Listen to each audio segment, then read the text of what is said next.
Hey everyone, it's Roxy Kyber and welcome back to Swooning Over Stands. So last time we left off, we made cupcakes with Ford. I almost forgot who I was dating. And then Mabel set us up on a dinner date. So this is the chapter.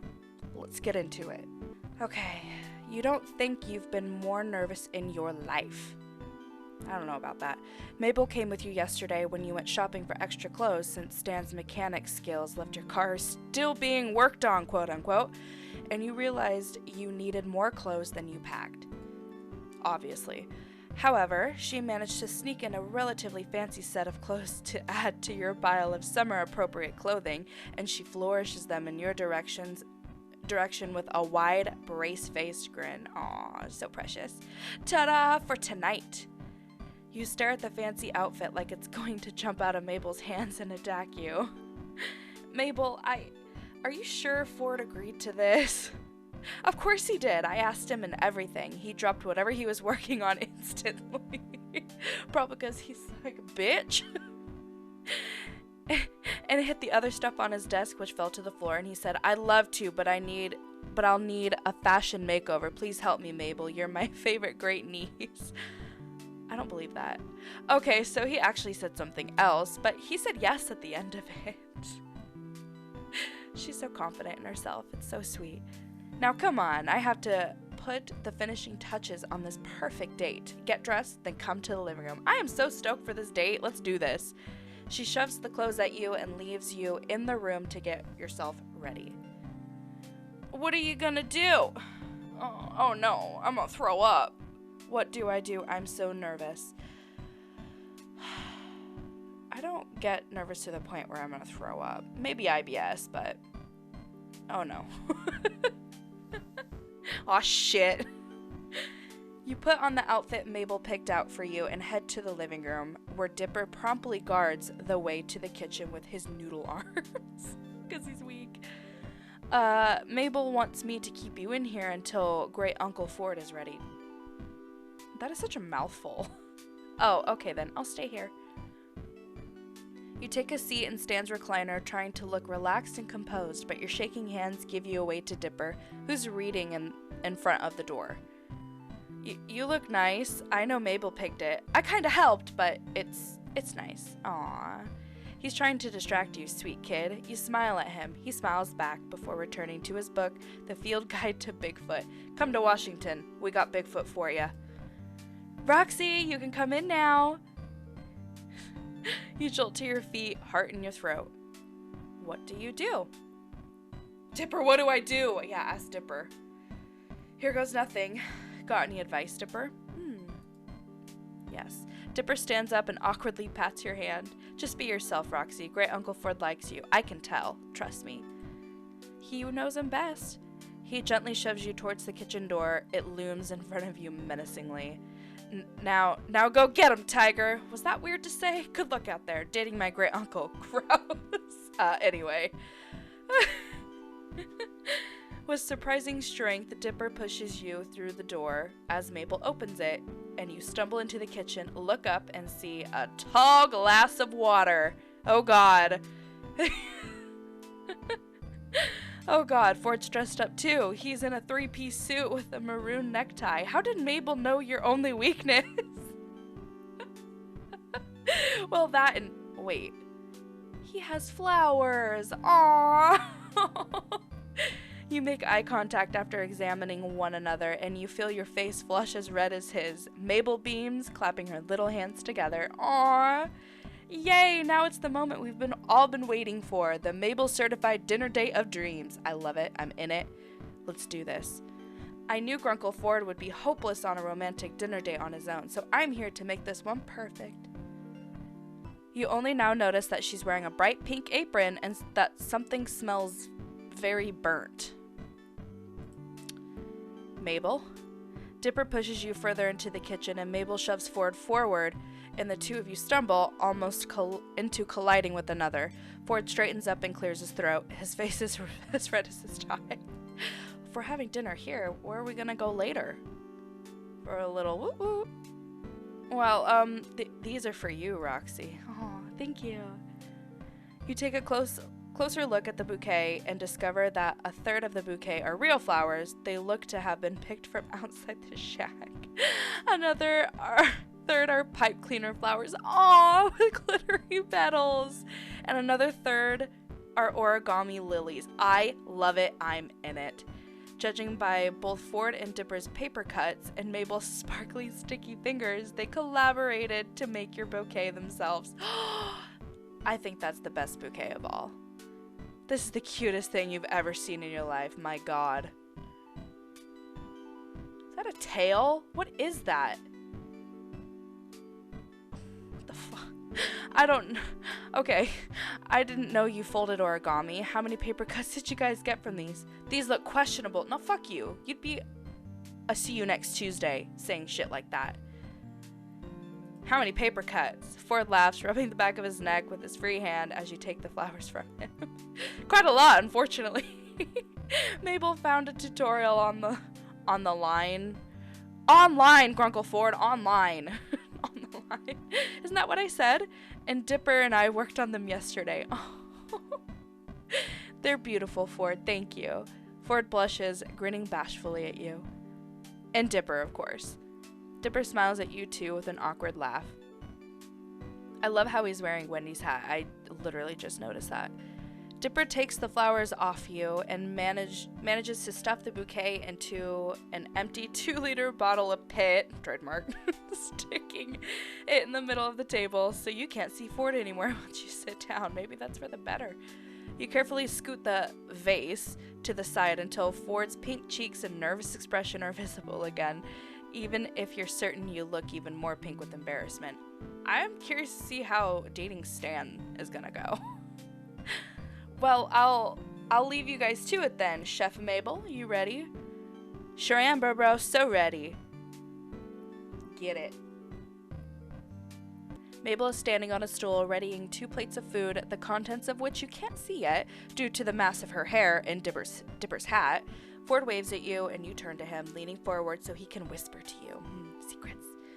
Do you have any idea what's going on over there? Fuck no.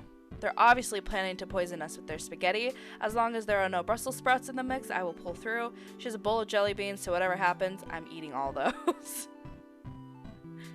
That one. Oh, really? Not if I get to them first. Bitch, I'll knock you down. Get out my way.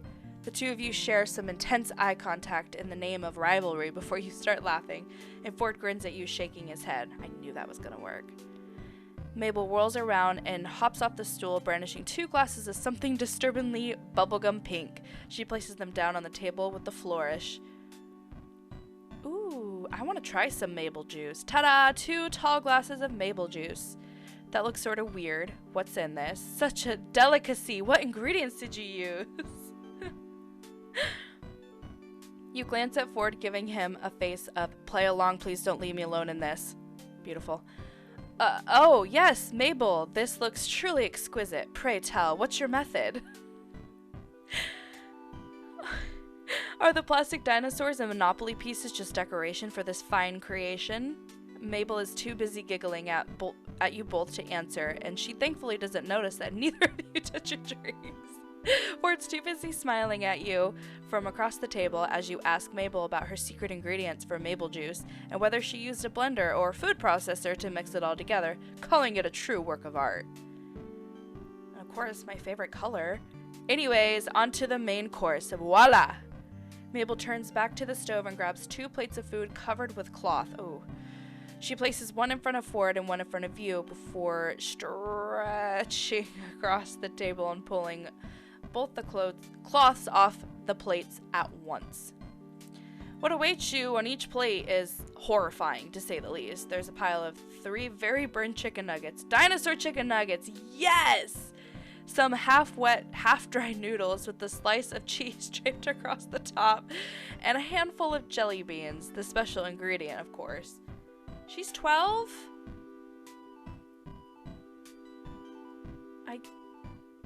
I guess because I learned so young how to cook. I'd eat the jelly beans. The Mabel special. I'm not a fancy cook. I'm just a cute little girl, but I slaved away at this romantic dinner for the 2 of you, dang it. Oh, now I have to eat it. Oh. She's so sweet. Mabel, Ford looks to you, panicked. So, Mabel, you made this. I'm not exactly sure what to eat first. Take a long, hard sip of your drink. I'm not exactly sure what to eat first. There's so many choices. I suggest cleansing your palate with the jelly beans first, then digging right into the mac and cheese. That was mac and cheese? I got that bit from one of those weird cooking shows Uncle Stan left on TV when he fell asleep. It's certainly not chopped. Now that's an idea I can get behind. The jelly beans, I mean.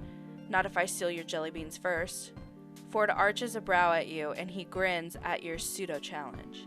You can take my jelly beans, all right, over my burnt chicken nuggets. You're on. You're on, old man! You and Ford dig into the jelly beans, going as far as to try and spear them on your forks to play the part of high cuisine dinner. Ford seems to relax a little as the dinner continues, but once the last jelly bean has been eaten, the two of you go silent again. We bonded over jelly beans. Ford glances between you and the remains of his food, swallowing hard. Mabel rushes in to save the date. Oh, of course, I forgot the sauces and stuff. Silly Mabel.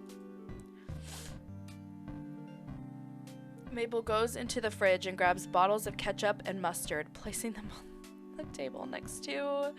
Is that the blue glitter we used on the cupcakes? Yep, you're lucky there's still some left. Oh no. Why is it here? Garnish, silly. What do you garnish your meal with? I have to. I love glitter. I am so sorry. You pick up the glitter and shake some onto the burnt chicken nuggets. While they're now blue and twinkly, the glitter hides the burnt bits and makes the nuggets look a little more fabulous. Why? They're pretty now. Add a little glitter and anything's possible. Ford laughs and you hold the bottle of glitter in front of him, shaking it enticingly. Come on, join me. Join me with my pretty nuggets. If you say so. Ford decorates his nuggets with glitter, and your respective plates shine under the kitchen light. Mabel looks at you both expectantly, like you're going to chow down into your dinners now that they've been appropriately sauced up. Eat up, you've still got a lot of food left. Why are you micromanaging, Mabel? Asks Ford to critique his dinner. Attempt to eat the burnt chicken nugget. Take yet another long, hard sip of your drink. I will attempt it. I'm going to do it. I'm not afraid. You gingerly pick up one of the chicken nuggets and take a very, very small bite out of the edge. It's crispy and burnt, but edible to some extent. You swallow your bite and quickly take a sip of your drink. Ford stares at you in total awe. You just defeated a gremlin with one punch. You have glitter on your mouth. Oh, Ford, you gonna take that off for me? Oh, I do? Where? Lick it off my face. You lean forward in question, and Ford carefully reaches his arm over the table, wiping the glitter from your bottom lip. Both of you flush at the gentle contact, especially since all the while he's gazing down at your tits, mouth, hopefully thinking the same thing you are. There, got it. Mabel. This is too PG-13 for me. He quickly sits back down in his chair, and you do the same, avoiding eye contact until your face turns back from red. Mabel squeals in the corner, clapping her hands together. Don't make it weird! Mabel stares at you both, bright-eyed and bushy-tailed, awaiting some sort of magic to happen. You swallow nervously and look to Ford before you cup your hand at the side of your mouth, hiding your mouth words from Mabel's eye. I have an idea. You tap your head with your other hand, trading your idea further. Ford gestures across the table as if to say, the floor is yours. Ask Mabel about dessert. Ask Mabel what stands up to. Sweat nervously. How about dessert? Mabel, what do you have planned for dessert? At this classy establishment, there must be some sweet treats up for grabs. Huh? Oh yeah, I think Dipper was gonna help me with those. Dipper? Mabel hops down from her stool and snaps her fingers at the two of you. No canoodling while I'm gone, okay? He already touched my mouth. What more do you expect? She leaves you both red-faced and stammering as she skips out the door. Ford turns to you, smiling nervously. Roxy, I know Mabel tried her best, but I'm not accustomed to the dating game, ? As Stan calls it, ? For the first time in a while, I don't know what to do. Do you? Fuck no! You stop thinking for a moment. Dipper told you something earlier that day. An idea in case the Mabel certified first date of dreams went awry. You suppose this is the perfect moment to enact Plan B. Oh, is it a little too early for that? Alright, but we gotta act fast. Watch my movements. You pick up your plate and struggle not to laugh as Ford mimics you almost perfectly and shovel the contents of your dinner into Waddle's mouth. The piglet chews and swallows and nuzzles your leg. I feel bad, but Waddles is so precious. Really? According to Dipper, Waddles will eat anything. You give him yours too. That way, it looks like we ate. You hear footsteps thudding down the hallway. Mabel's on her way back. Hurry! And quick! You gently push Waddles toward Ford, who quickly feeds him the rest of the dinner. Waddles snorts happily at the two of you before settling between your feet, content and full. And I'm back. Hey, you guys were just kidding around. What did you think of the dinner? Waddles burps. Perfect. Absolutely delicious, Mabel. You're quite the chef, you know. Mabel beams happily at you both. Also, Mabel, can we take dessert to go? I want to take Ford somewhere on this date. Wink, wink, winkity, wink, wink, wink. Ford flushes scarlet at that. Mabel looks between the two of you and nods, waggling her brows at you. You sly dog, of course. I know where this is going. With a popsicle each, yes, you lead Ford away from the shack, away from town, and up a hill. Where are we going? Oh, this is it, but you point upwards with your popsicle and... Ooh, a meteor shower? The timing almost seemed too perfect. I didn't want to miss out on seeing it with you. You both blush as you sit down, shoulder to shoulder. Aw. I'm surprised you went looking into meteor showers, Roxy. I love meteor showers! Well, after our last time searching for anomalies, I got curious about other celestial stuff. Things. Also, Dipper told me about it. Plan B. Ford laughs. That kid's bright.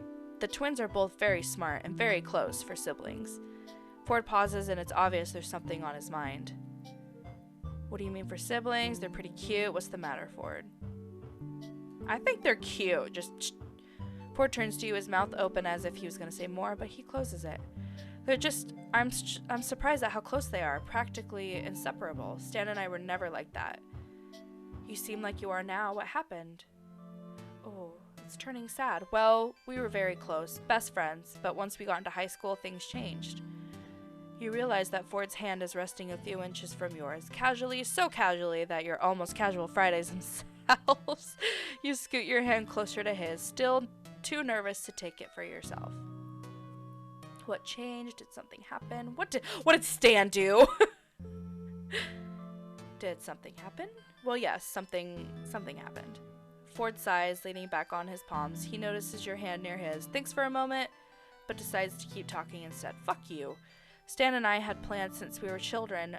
We were going to get on a boat and sail far away from our New Jersey home, far away from our family, friends, everyone. Just him and me and the Stana War, the boat we fixed up. I had a chance at admission to the college of my dreams, my other dreams anyways. I always thought the Stana War was a lost childhood fantasy and that one day we'd grow up and go our own separate ways. And we wouldn't be as close as we used to be. My acceptance into said college hinged on the results of my science fair project, a perpetual motion machine that I designed. The machine was flawless, the calculations were triple-checked, I had rehearsed my full presentation in preparation.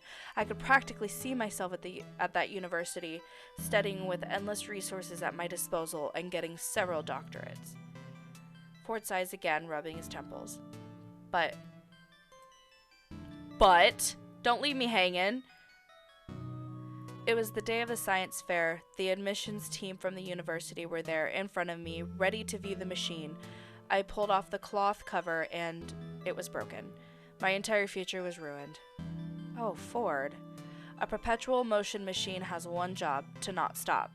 The admissions team left, crossing me off their considerations, rejecting my entire presentation, my calculations, my hard work. My chances of going to my dream school scrapped. It wasn't until I found a bag of toffee peanuts on the ground that I realized Stan had something to do with it. After that, we didn't talk for 10 years. I went to university, but it wasn't exactly my first choice. It wasn't until I came to Gravity Falls that I saw Stan again, and he cuts himself off sharply. Deep in reflection, he looks so heartbroken, so sad. Take his hand, ? You gently rest your hand atop his. He glances down at your touch, but doesn't take his hand away. Rather, he slowly twists his wrist and intertwines your fingers with his. Oh. You don't have to keep going if it hurts. No, I'm fine. It has been good to talk about it in retrospect. Ford sucks in a deep breath. We fought. I hurt him. It wasn't on purpose, but I still hurt him. Then an accident happened, and I lost him again. I didn't see him for another 30 years after that. You're tempted to pry to ask what the accident was, but Ford seems finished with his story. He swallows nervously, awaiting a response. I'm sure everything's better now, right? It wasn't your fault. People change. It wasn't your fault. You did what you thought was best in the moment, even if it hurt him. You didn't mean to. You apologized, didn't you? Yes, I did. If he truly cares for you, he'll know that. Ford exhales. He looks tired, wiser than you remember. The man you played dungeons, and more dungeons seems to have disappeared. You're right, Roxy. I am? Oh my god. Beautiful. I love it. Ford turns and faces you. He squeezes your hand. You are. I never looked at it like that. I never looked at you like that. You're smarter than I expected. Well, fuck you. Man, it's hot up on this hill. Woo-hoo-hoo. I'm certainly feeling the vapors. Sweltering even. Maybe that's just you. Who knows? Well, I have my moments, I suppose. I don't mean that kind of smart, Roxy. I mean a different sort of smart. You're kind and caring and ooh, oh my. He suddenly realizes how close you both are. And I've never met anyone as wonderful as you. Aw. The feeling's mutual, Ford. True love's high five! Yeah! Go for a hug. Kiss his cheek. You lean forward a little. Ford stiffens. Are you sure that... Ford. Smack! You cup his cheek in the palm of your hand, duck to the other side of his face, and gently press your lips to his cheek. His cheeks both flush pink, and you can feel the warmth under your fingertips. Aw, wow, it was a cheek kiss. Why are you saying wow? Better than the burnt chicken nuggets? Ford snorts, resting his forehead against yours. Far better. Unbelievably better.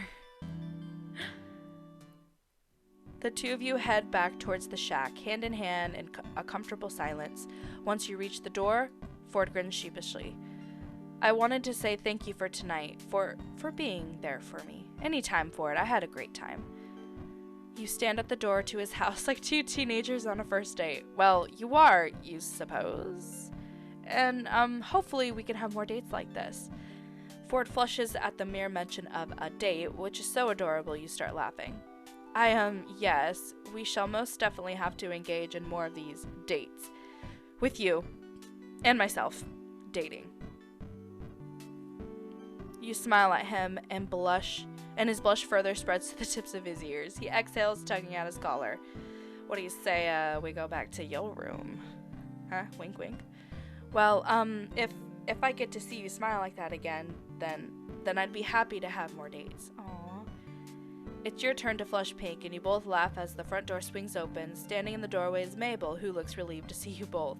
Where did you go? I gave you dessert and you abandoned me. You sly kids sneaking off to go have fun by yourselves. Did you have fun? You and Ford glanced at each other, grinning. We certainly did. Eee! I'm so glad. Now come inside before you get bitten by mosquitoes. Not the skeeters. Dipper yells from inside. Mine spell out... Does that spell dating? Both yourself and Ford shout, what? Simultaneously at that. He's making that up for comedic effect. They really just look like a cat paw today. Dipper appears at the front door with Mabel scratching at his arm. Yeah, I did. You want to see the cat paw, though? I do, thank you. You turn to Ford, who looks very excited to see his connect the dots of mosquito bites. We'd love to, Dipper. I bet it doesn't have 6 toe beans. Oh my god. Ah, toe beans! Come on, Dipper, I want to see now. I love toe beans. Maple grabs you, Dipper grabs Ford, and you're both tucked into the shack, your laughter echoing into the woods around the house. Ooh, call the caterers! I hear wedding bells! Huh, looks like this is actually working out. Yep, it sure is. Well, I think that's it for today for Swooning Over Stands. Obviously, I'm making a lot of progress with Ford. He's cute. He's dorky. I'm in it. Let's do this. But thank you all for watching. I'll see you in the next video. Mwah! Bye-bye.